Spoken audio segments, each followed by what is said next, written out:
Hi అండి. Last వీడియోలో అయితే నేను మీకు కంటిన్యూయేషన్ నెక్స్ట్ పార్ట్ పెడతా అన్నాను కదా షార్ట్లో.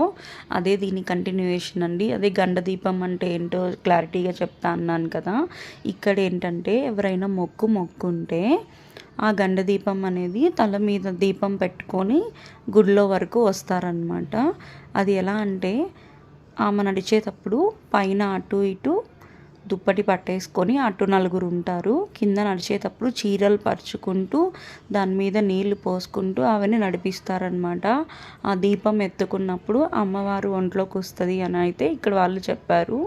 నాకైతే అంతవరకు క్లారిటీగా తెలుసు. నేను ఫస్ట్ టైం అయితే చూస్తున్నాను అనమాట.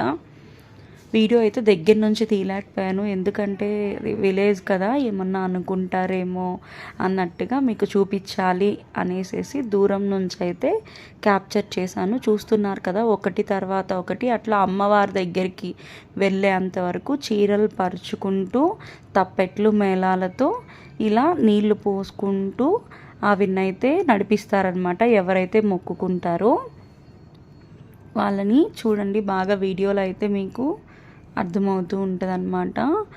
అలా ఆవిడ దీపం పెట్టుకున్నప్పుడు ఎవరికొకరికి అమ్మవారు అని అయితే పూనుతుంది అనమాట.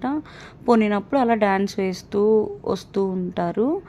అది నమ్మకం ఉన్నవాళ్ళు నమ్మచ్చు, నమ్మకం లేని వాళ్ళైతే నమ్మకపోవచ్చు. దాన్ని అయితే మనము వెగతాలైతే చేయలేమండి.